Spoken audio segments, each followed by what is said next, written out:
Bonjour à tous et bienvenue sur Tesla Alsace. Alors je viens d'avoir la 2020.48.25 et voilà, c'est le petit cadeau de Noël de Tesla avec principalement une nouvelle visualisation de l'écran à gauche pour la partie information. Vous voyez que la partie dédiée à ces informations est beaucoup plus large qu'avant, mais il paraît, je vous en parlerai ce soir dans le live, que on va pouvoir disposer de l'écran de manière plus libre dans les semaines à venir.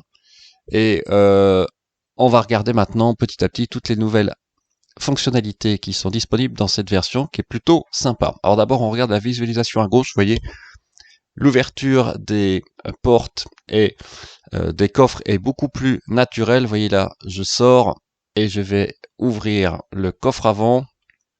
Hop, vous pouvez aussi ouvrir le coffre arrière. Vous avez aussi, vous allez voir un peu plus tard, une animation pour le clapet de recharge. Donc là je sors, vous voyez, je vais fermer. Donc c'est vrai que c'est super bien fait, quoi. C'est très très bien animé, très très fluide.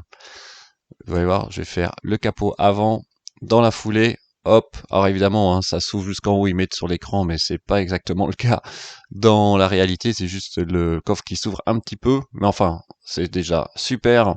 Comme visualisation, ça n'utilise pas les caméras avant pour voir à quel degré d'ouverture est le coffre avant, mais honnêtement, c'est déjà top. Le petit clapet de recharge qui se ferme également. Ensuite, vous démarrez. Vous avez la signalisation sur le côté gauche, les vitesses neutres, drive, rear ou parking en haut à gauche. La vitesse maintenant qui est à gauche, et là je peux pas rouler malheureusement, mais vous auriez les icônes de l'autopilote un peu à droite. Et vous voyez qu'on peut manipuler la voiture dans tous les sens. On a toujours les caméras arrière. Bref, c'est plutôt sympa. Et en bas, déjà, ce que vous pouvez voir, c'est que vous avez accès directement aux caméras et surtout aux essuie-glaces. Très pratique quand vous êtes, comme moi, embêté sur la route quand les essuie-glaces ne fonctionnent pas. Là, malheureusement, je n'ai plus accès à Spotify. Donc, c'était déjà avec la version précédente. D'un seul coup, ça marche plus. Donc, voilà, je ne sais pas trop ce qui se passe, mais j'ai vu pas mal de personnes sur Facebook avoir le même problème, et moi je suis bien en France, donc c'est pas un problème d'être près d'une région frontalière en tant que telle, je peux pas capter le signal suisse où je suis. Et là, la visualisation aussi des mises à jour est beaucoup plus naturelle, vous avez des onglets à gauche, et vous pouvez aller des uns aux autres pour voir exactement ce que ça apporte. Il y a des nouveaux jeux, voilà, amélioration de la visualisation de conduite, je ferai ça aussi plus tard, quand je pourrai conduire, voir ce qu'on a comme information supplémentaire sur le panneau de gauche.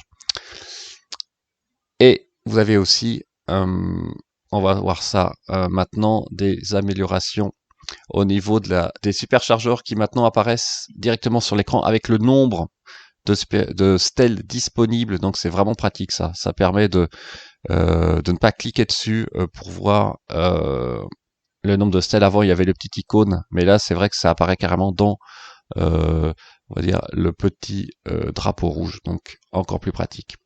Planification, alors là la meilleure amélioration c'est que maintenant vous pouvez définir des heures creuses, à savoir que vous allez voir, vous allez dans paramètres ici, vous pouvez charger heures creuses toute la semaine ou en semaine et définir ces heures, c'est-à-dire jusqu'à quelle heure ces heures creuses sont actives, ici par exemple jusqu'à 6 heures du matin, dont moi j'en ai pas, donc j'ai un tarif de base, donc le problème se pose pas, mais évidemment c'est très très utile pour la majorité d'entre nous qui ont des tarifs heure creuse, heure pleine. Autrement, pour le préconditionnement, vous pouvez toujours le faire soit toute la semaine ou que les jours de la semaine hors week-end, et après vous précisez l'heure, et voilà c'est parti. Donc encore une amélioration simple, mais qui paraît évidente, mais qui est bien pratique. Au niveau du coffre à jouets, alors il y a des nouveaux jeux, vous voyez, solitaire notamment. Et par contre, la petite déception, mais ça je m'y attendais, c'est que, je vous en parlerai ce soir dans la version américaine, vous avez aussi Polytopia. Vous avez la possibilité de paramétrer le haut-parleur dans le pare-choc avant, ce que nous ne pouvons pas faire, donc c'est-à-dire que moi je n'en ai pas. Et ça c'est une fonction plutôt sympa, donc ma sonnette m'est bien utile. Mais c'est vrai que c'est quand même sympa de pouvoir avoir ce speaker à l'avant et vous pouvez carrément télécharger des MP3 d'après ce que j'ai vu et mettre la musique que vous voulez. Voilà, bah écoutez, j'espère que cette petite vidéo vous a plu et je vous dis à ce soir, si tout va bien, à 21 h pour faire le bilan de mon année 2020 et on reviendra évidemment sur cette nouvelle version 2020.48.25. Bonne journée, à plus tard.